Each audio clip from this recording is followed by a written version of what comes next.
How many of you are aware that you've had an impact on someone today? Okay. And for those of you who didn't raise your hands, and for those who did, do you know that we have impact on everything that we do? From actually when you walked in this morning, or afternoon for some of you, and sat down to a person next to you, you had an impact. When you're late for a meeting, you have an impact, right? When you're walking down the street and someone asks you for some change, and you maybe are irritated because it's the same person, or many people ask you for change, so you turn your away and ignore them, or maybe you don't have any change to give them and you feel badly about it, so you ignore them. There's an impact. You know, I have a friend who gave an incredible speech once, and someone came up to her afterwards and said, "You did a pretty good job for being a woman." There's an impact. Everything we think and do about ourselves, about each other, there is an impact. The question is, are we conscious of the impact that we're having? This equation changed my life, and it will change yours if you let it. The first time that I had impact on someone, and I was conscious that they had impact on me, I was 13 years old in 8th grade. I had just gotten my first job, thank you, as an actor with a company called Full Circle Theater in Philadelphia. And my first assignment with Full Circle was to go to a mid-level security prison for men. Now, I had never been to prison before, so all I knew was that it was dangerous and that prisoners are mean and angry and that you have to be careful because they'll hurt you. We were there to have a conversation with a group of men about how they're going to re-engage with the world upon their release. What sort of dream are they going to walk into? After an hour and a half of working with these men, a Latino gentleman sitting in the back raised his hand and said, "I want to thank you because for an hour and a half I felt like I wasn't in prison no more." And then he smiled. I can still hear his voice in my head.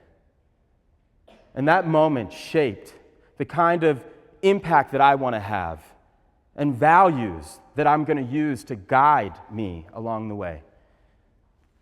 When I was a kid, my parents had a friend who was an incredible community activist and organizer. And she said something I'll never forget. She said, "The substance of any society is the interactions between social beings." This means that we, you and I, have the ability to impact each other and to shape our society. But if we don't believe that we have this power, then we will stay repressed, powerless.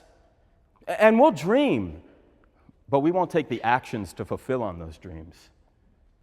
In the 1980s, the social impact theory was created. Now, this is a theory that uses mathematical equations to measure the kind of impact that happens in a given situation or social structure. It says that social impact is measured by I equals F times SIN. So impact is measured by strength, immediacy, and numbers of people. For the remainder of this conversation, I want to invite you to imagine, regardless of what your profession is or what your dreams are or your goals are, just for now, I want you to imagine that you are an artist, an impact artist, a person who creates from their self-expression. And just as Picasso with his paintings and sculptures, or Bill Gates with his innovative technology and foundation that's impacting millions of people around the globe, they are impact artists. Oprah Winfrey who created a communications empire, and Einstein, who used equations to paint and discovered the theory of relativity. Just as these people, we have the power to shape an organization or a sector or an institution by being empowered through our self-expression. Self-expression is the foundation for creating with freedom of creativity. Now, I want you to go on a journey with me as I share a story that gave me a set of tools or art supplies. And when I use them and put them together, they become what I call my impact artist equation. And it comes from pivotal moments where I learned a skill or a value and I use it in my work, and it empowers me. And it can empower you to shape your community, your state, your country, or maybe the world. It's 2007, and I'm on a plane to Kenya. And I'm going to work with a social impact organization in Kibera. Now, Kibera is one of the second largest urban settlements in the world. It houses over 1 million people and is about the size of Central Park in New York. And I'm going to meet a group of artists there, and I'm sitting on the bus. Now, all I've ever been told about Kibera is that it's dangerous and that you don't want to be there at night, or you'll be kidnapped or mugged. The police don't even go to Kibera. And I'm wondering, as I'm sitting on the bus driving through Kibera, what is the impact of what I've been told about this place having on me? What am I missing or not seeing because of the fear that I might be mugged or kidnapped? And so suddenly I hear the bus driver yell, "Olympic!" And that's my stop. And as I'm getting off, I realize we never actually set up where specifically we're going to meet at Olympic bus stop.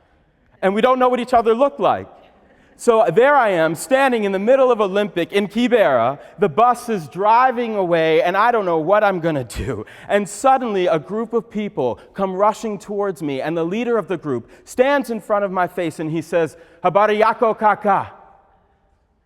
"Welcome to Kibera. My name is Kennedy." And relieved, we go to the rehearsal space. And the rehearsal space is about 20 by 20 feet. It's a shack-like structure, and they are so proud to bring me in and show me their rehearsal space. And we talk about what we're going to do with each other for the next 5 weeks. And they say, well, we want to strengthen our acting skills, and we want to, strengthen our writing skills, and we'd love to learn how to raise money so that we can receive funds from the government and expand like the National Theatre of Kenya. And I am overwhelmed by their desires and their hunger and feeling insufficient. Will I be able to deliver? So I say, I want to learn from you too.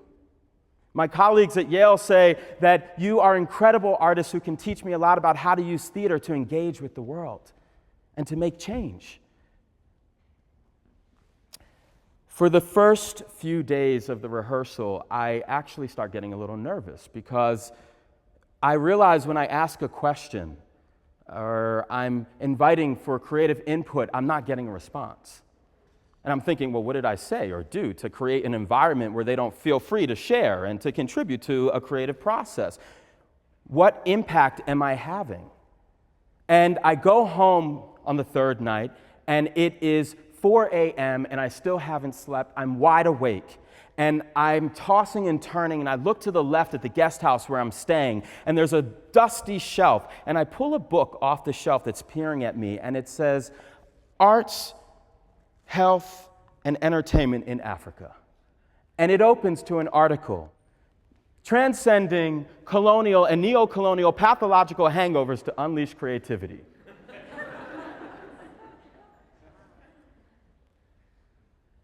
And then it hits me like a ton of bricks.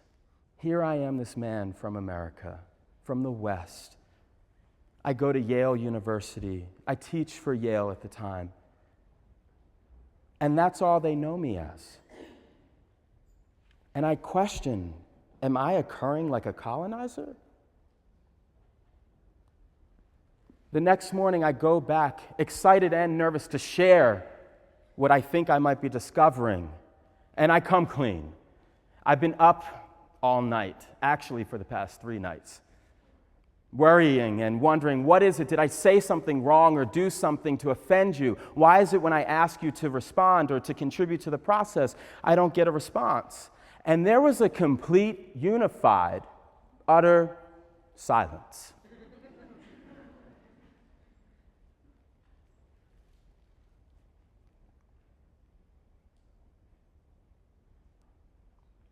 For 5 minutes, no one said a word. And then Mary, a woman soft-spoken in the back, raised her hand and said, "Perhaps we didn't want to say the wrong thing." What would be the wrong thing? "Oh, we don't want to say something to offend you."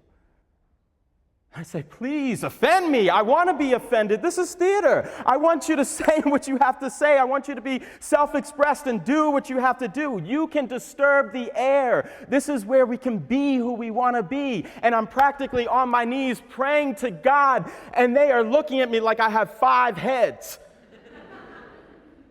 And then we all have a beautiful, liberating moment of laughter. And I realized that often the answers are in the silence, and to not be afraid of it. And we share stories, and I talk about who I am, other than how they know me as my titles and where I'm from, but my experience of being a black man in America, the complexities of being a mixed-race man in America. We talk about poverty in Hollywood, our faltering education system. And Kennedy, the leader of this group, says, "I have friends who come from Europe, and I go with them to their hotel for dinner. And they walk in, and the doorman says hello and greets them, and he stops me and says, 'What are you doing here? You don't belong.' And this man is Kenyan," Kennedy says. And it is time to see that these are post-colonial hangovers, and that we must unleash ourselves from these to have creativity. And he gets his acting group up off the ground, and they decide that we are going to create a piece about the beauty of Kibera. And we go out into the streets, and we speak to children about what makes you smile. And we talk to women and ask them, "What is your dream?" And we talk to the men in the bars, and we ask them, what do they want for their families and their community? And we create a play, and it's the day of the show, and we're standing on top of the hill, looking down at a soccer field, and it is open space. And we are ready to perform our ambush piece of theater. And they start to bang the drum to gain the crowd. It's like a flash mob, right? And so we're running and screaming and making noises and singing songs. And the children stop playing, and women stop with babies on their back to listen. And men hop out of the bars to see what the commotion is. And they all just want a piece of the play that we've called Freedom Now.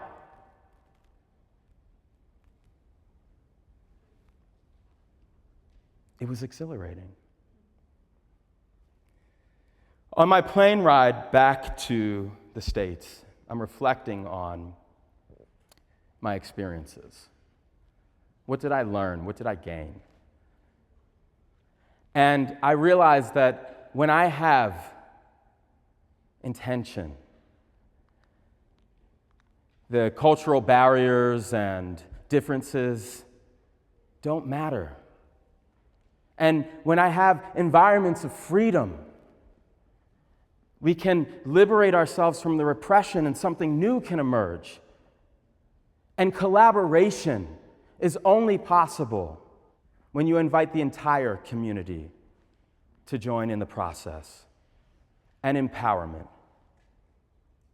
When we're empowered, we take surprising actions. And of course, being artful. Being artful is the key to transcending what we've been taught that we're supposed to be and unleash our creativity. When I have these things, I have my impact artist equation, and I can work on any project and be in any conversation at any time. Kennedy, the leader of that group, found his impact artist equation, and his organization is not only known throughout Kenya, but around the world. And he has a school for girls and works with other impact artists who are also creating the kind of society that they want to live in. And me, people ask me often, how is it that I can be in these conversations and do what I do? And I say, well, it's really a quality of life. It's not about what I have. I don't mean that kind of quality of life. I mean the experience of life. The experience of being empowered by my past and by my stories and who I am. My impact artist equation allows me to be with social impact entrepreneurs and give them tools to do their work in their entrepreneurial efforts, or to work with Christian Muslim leaders in East Africa, or when I'm working with my theater company in New York that missions to transform the conversation around skin tone prejudice and race, or now in my current position where I'm the leader of a cutting-edge leadership development initiative for the next generation of Jewish leaders of Los Angeles. All of these things are possible because of the empowerment that I have through my impact artist equation, and it gives me the kind of clarity to be with people. So I invite you to find your impact artist equation, to own that you are responsible for the society that we want to live in. And when you do that, you will take actions. You'll take actions to create the world that we want to live in. I know the world I want to live in is where guns are disappeared, where women have their rights and they're unchallenged, where the quality of our food and education is not determined by our paycheck, where my future son will be proud of who he is regardless of his race or ethnicity or identity, and where my parents will be proud of the impact that they had in shaping the world. I believe that we are the impact artists of our liberation. And I charge you, I invite you to own our responsibility and to shape the world. Thank you.